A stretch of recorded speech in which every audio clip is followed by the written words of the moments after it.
भगवान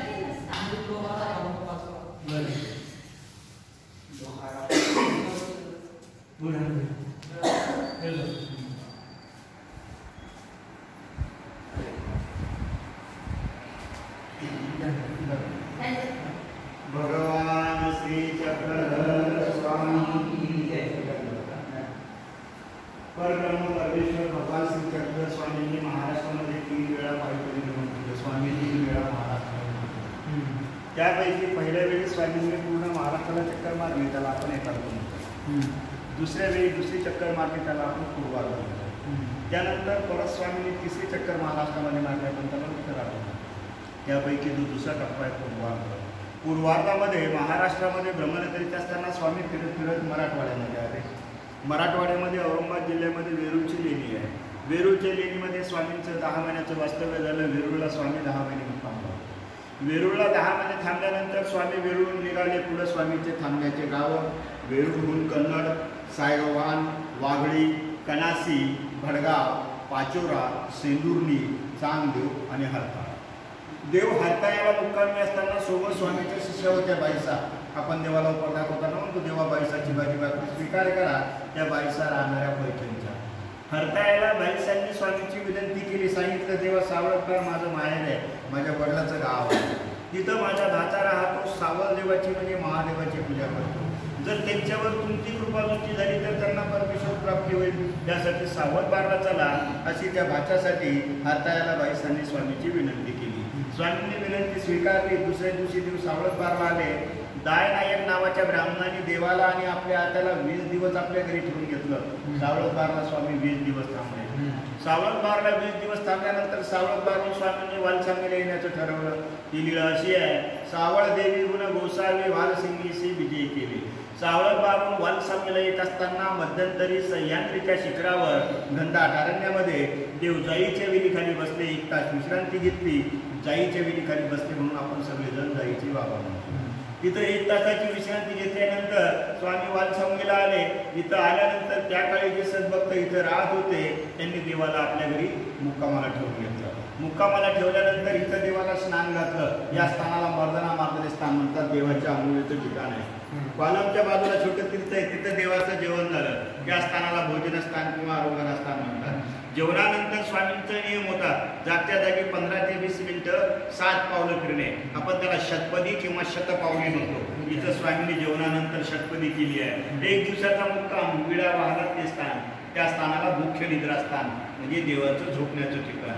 दुसऱ्या दिवशी इथं बसून स्वामींनी भक्तजनांना निरूपण केलं. सांगितलं परमेश्वराची भक्ती करा तुम्हाला मोक्षप्राप्ती मिळेल. अन्य देवतेची भक्ती कराल तर देवता भक्तीचं फळ नाशिवंत आहे. तुमच्या पदरामध्ये कुठला मोबदला मिळणार नाही.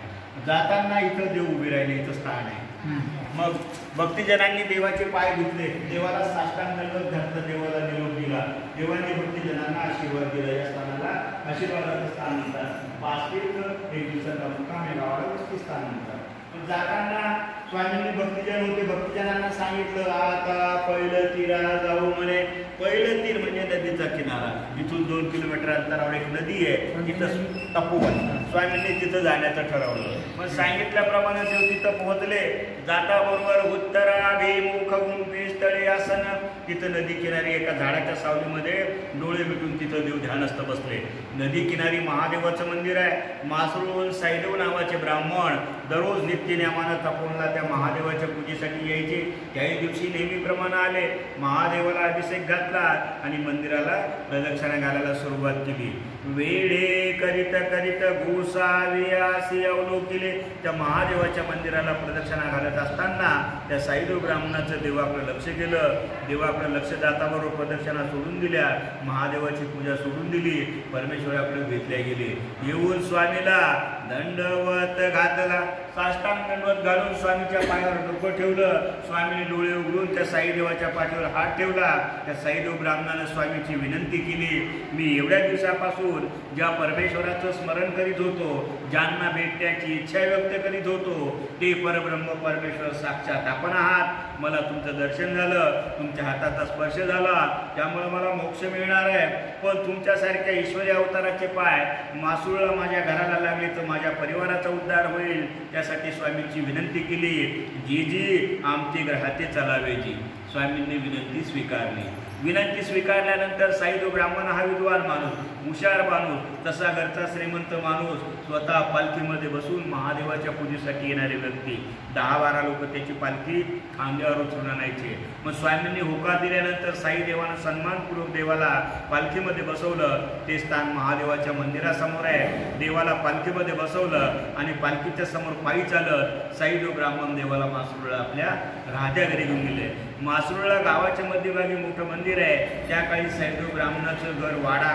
ही लीळा अशी आहे, वस्ती श्री वालसिंगी सुबह तपोवनी भेटले साई देवा, मग दांडिये अरुण कैसा गमन करी मासुळी सुहावा. दामोबा शंकबेरी अभिनव नगरी थोर आनंद झाला, ऐसिया मासुळासी एक मास विहरण कविता उतरी तो जीवाला. साईदेव ब्राह्मणानं देवाला पालखीमध्ये बसून घरी नेल्यानंतर देवाला मंगळ स्नान घातलं. देवाची महापूजा केली. देवाला विनंती केली, देवा माझ्या घरी थांबा. देव थांबले. दुसऱ्या दिवशी दुपारी जेवणानंतर सांगितलं म्हणे, देवा गावाच्या बाजूला माझं शेत आहे, शेतामध्ये जाऊ. देवाला सोबत घेतलं. शेतामध्ये गेल्यानंतर आंब्याच्या झाडाच्या सावलीमध्ये देवाला बसण्यासाठी आसन टाकलं. साईदेव ब्राह्मण देवासमोर बसले. त्या ठिकाणी स्वामींनी साईदेवाला ब्रह्मविद्याशास्त्राचं सूत्रपाठाचं निरूपण केलं. परमेश्वरी ज्ञान समजावून सांगितलं. मळ्यामध्ये 2 स्थान आहेत. एका स्थानाला निरूपणाचं स्थान म्हणतात, एका स्थानाला विहरणाचं स्थान म्हणतात. संध्याकाळी 4-5 वाजेची वेळ झाली. साईदेव ब्राह्मण आणि देव गावाकडे निघाले. रस्त्यानं चालताना त्या साईदेवाच्या मनामध्ये विचार आला, मी किती भाग्यवान आहे. माझ्या घरी परमेश्वर आले. मी माझ्या हाताने देवाला स्नान घातलं, माझ्या हाताने देवाला जेवण दिलं, मला परमेश्वराकडून निरूपण मिळालं, मला मोक्ष मिळणार आहे. पण असंच काही दिवस जर परमेश्वर माझ्या घरी थांबले, मला परमेश्वराचं सन्निधान मिळेल. सन्निधान म्हणजे परमेश्वराची सोबत मिळेल, परमेश्वराचा सहवास मिळेल. देव तर अंतर्यामी आहेत. देवाला वाटलं या भक्ताला माझ्यासोबत राहण्याची इच्छा आहे. मग स्वामींनी ठरवलं त्याची इच्छा आहे, आपण थांबायचं. मग दररोज दुपारी जेवण झालं, साईदेवानं सांगायचं चला देवा शेतामध्ये जाऊ. स्वामींनी जायचं. दररोज त्या झाडाच्या सावलीमध्ये बसून त्या साईदेवाला निरूपण करायचं. असं करत करत स्वामी त्या ठिकाणी 30 दिवस म्हणजे पूर्ण 1 महिना थांबून त्या साईदेव ब्राह्मणाची सन्निधानी राहण्याची इच्छा स्वामींनी मासरूळला पूर्ण केली. मग तिथून देवाची निघण्याची वेळ झाली. स्वामींनी साईदेवाला समोर बसवलं. सांगितलं, साईदेवा तुम्ही माझे सद्भक्त आहात. सद्भक्त कोण? जो सकाळ आणि संध्याकाळ 2 वेळा स्मरणपूर्वक आमची आठवण करतो, आमचं स्मरण करतो, तो आमचा सद्भक्त. तुम्ही माझे सद्भक्त आहात म्हणून तुमच्या घरी आलो. तुमची सन्निधानी राहण्याची इच्छा होती, ती सुद्धा 1 महिना राहून पूर्ण केली. तुमच्यासारखे बरेच भक्त आहेत, आमची वाट बघतायत. कुणाला सन्निधान पाहिजे, कुणाला प्रेमदान पाहिजे, कुणाला मोक्षदान पाहिजे, त्यासाठी आम्ही जाणार आहे. असं सांगून तिथून स्वामी पिंपळगाव, आणवा, भोकरदन मार्गे जालना निघून गेले. ज्या ठिकाणी देव 1 तास 2 तास पूर्ण दिवसभर थांबले, मुक्काम केला नाही, अशा स्थानाला आपण आसनस्थान किंवा विश्रांती स्थान म्हणतो. ज्या ठिकाणी देवाचा 1 दिवस 2 दिवस मुक्काम असेल, अशा स्थानाला आपण वस्तीस्थान म्हणतो. ज्या ठिकाणी देव 2 दिवसापेक्षा जास्त आणि 8 दिवसापेक्षा कमी थांबले असतील, अशा स्थानाला आपण पुढी वस्तीस्थान म्हणतो. ज्या ठिकाणी देव 8 दिवसापेक्षा जास्त आणि 28 दिवसापेक्षा कमी थांबले असतील, अशा स्थानाला आपण अवस्थान म्हणतो. ज्या ठिकाणी देवाचा 1 महिना किंवा त्यापेक्षा अधिक काळ मुक्काम असेल, अशा स्थानाला आपण महास्थान म्हणतो. या परिसरामध्ये मासरूळला स्वामी 30 दिवस म्हणजे 1 महिना थांबले. मासरूळ महास्थान आहे. सावळतबारला स्वामी 20 दिवस थांबले. सावळतबार अवस्थान आहे. 5 तीर्थ 1 दिवसाचा मुक्काम वालसंग वस्तीस्थान आहे. जाळीचे बाबा आणि तपोनचे बाबा इथं देव काही वेळ थांबले, मुक्काम केला नाही, म्हणून दोन्ही आसनस्थान किंवा विश्रांती स्थान आहे. अशी या परिसरामध्ये आपली स्वामीची लीळा आहे. भगवान श्री चक्रधर